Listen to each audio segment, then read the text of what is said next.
Bismillahirrahmanirrahim. Jadi kalau kita tidur pagi itu bukan hanya meningkatkan risiko sakit diabetes, tapi penyakit-penyakit yang lain.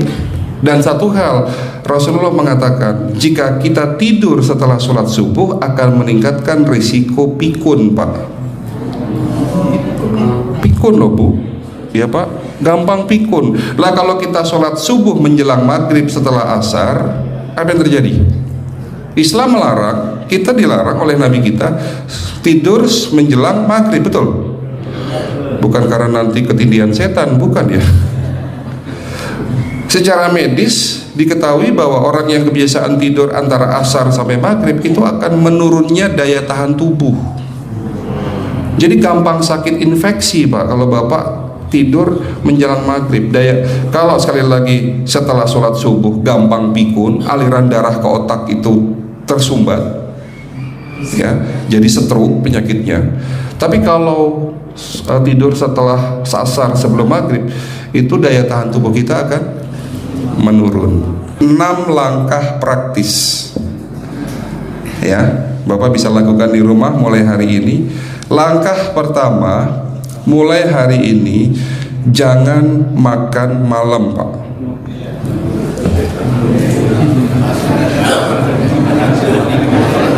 Ya, ala bisa karena biasa. Memang awalnya sulit, yang sudah kebiasaan makan malam itu sulit. Alasannya nanti nggak bisa tidur, Dok, betul ya?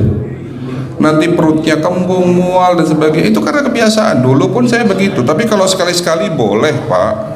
Misalnya diundang hajatan gitu, tetangga ada yang kawinan hajatan, ya udah apa-apa, menghargai itu makan malam. Tapi sekali-sekali itu. Tapi kalau tiap hari ini yang nggak boleh, betul ya, Pak? Jangan makan berlebihan dan jangan makan malam. Makan sate boleh nggak, Pak? Boleh, siapa bilang nggak boleh? Sate itu, Bapak tahu daging kambing, daging domba adalah makanan sehat, tidak berkolesterol. Yang kolesterol itu lemaknya, Pak. Tapi kalau Bapak makan daging murni, dagingnya tok, ya sehat, Pak. Yang nggak boleh itu santannya. Jadi makan gulai itu jangan, kalau gulai sate aja udah, ya, ataupun dibuat apalah, dibuat empal, ya.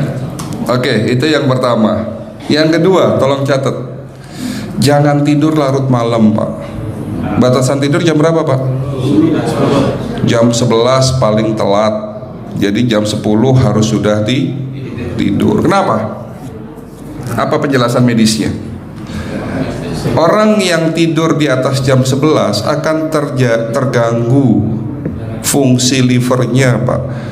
Dimana liver kita ini fungsinya banyak. Ya, ada 500 fungsi liver loh, Pak. Fungsi jantung ada berapa, Pak? Fungsi jantung 1. Fungsi jantung tugasnya untuk mompa darah. Fungsi ginjal ada berapa? 2. Absorpsi dan filtrasi. Fungsi liver 500 fungsi. Jadi organ yang paling berat dalam tubuh kita kerjanya adalah liver. Liver akan rusak manakala kalau kita tidur di atas jam 11 malam. Berarti 500 fungsi liver bisa rusak, Pak. Ini salah satu penyebab diabetes. Bukan hanya kerusakan pankreas, tapi rusaknya liver bisa jadi penyakit diabetes, Pak. Jadi kalau sakit diabetes itu yang terganggu itu sebetulnya bukan hanya pankreasnya, livernya pun rusak, ususnya pun rusak. Makanya dalam pengobatan diabetes di klinik kami itu bukan hanya ngobatin pankreas, tapi 3 organ penting ini saya obati: usus, liver, dan pankreas. Kebanyakan kenapa?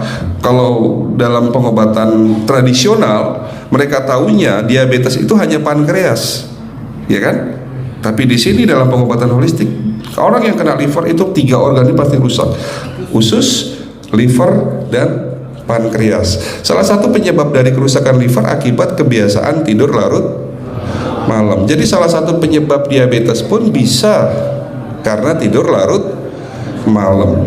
Ya, batasan tidur jam berapa? Sekali lagi, jam 11 harus sudah tidur pulas. Jadi jam 10, setengah 11 paling lambat kita harus tidur pulas. Nanti setelah jam 1 boleh bangun. Yang penting jam 11 sampai jam 1 ini harus tidur pulas. Jadi kalau Bapak mau sholat tahajud jam 2, setengah 3 ya monggo. Ya. Oke, itu yang kedua. Yang ketiga, air putih Pak dijaga 2 liter sehari. Bagaimana cara minumnya yang baik? Rasulullah sudah ngajarin kita ada 6 sunnah. Harus duduk, pakai tangan kanan, seteguk demi seteguk, membaca basmalah di saat minum, diakhiri dengan alhamdulillah, kan begitu. Ya, pagi hari minum 1 gelas, bangun tidur sebelum sholat subuh. Setelah sholat subuh boleh teh, tapi juga dibilas dengan 1 gelas air putih. Sebelum mandi nanti Pak, minum air hangat. Kalau Bapak mandinya pakai air dingin boleh, tapi sebelum mandi minum air hangat, biar tubuh kita ini jangan terlalu dingin di saat kita kena air dingin. Sampai maghrib pastikan 2 liter sudah masuk dalam tubuh kita. Malam mau tidur, tolong perhatikan Ibu ya, malam mau tidur jangan banyak-banyak minum. Nggak boleh minum malam itu segelas sampai 2 gelas mau tidur. Cukup seteguk 2 teguk saja. Karena kalau sampai kita minum mau tidur 1 gelas besar, ginjalnya malah rusak Pak. Ya. Oke, itu yang ketiga. Yang keempat, puasa. Lakukan puasa secara rutin, insya Allah kita sehat. Nah, untuk penjelasan atau materi puasa nanti bisa hubungin staf saya. Nanti di bulan Ramadan tahun ini, kalau memang masih ada slot 1 sampai hari ke-20, saya bisa mengisi manasik kesehatan yang berkaitan dengan manfaat puasa untuk kesehatan. Insya Allah kalau memang masih ada slot waktunya, karena kita di bulan Ramadan hanya 20 hari kita ngisi manasik. Ya, oke, itu yang keempat. Langkah keempat. Langkah 1, 2, 3, 4. Langkah kelima. Nah, sebelum saya menjawab yang kelima, saya ingin membacakan sebuah sabda Rasulullah. Rasulullah bersabda, di dalam tubuhmu ada segumpal daging. Jika segumpal daging itu sakit, akan sakitlah seluruh tubuhmu.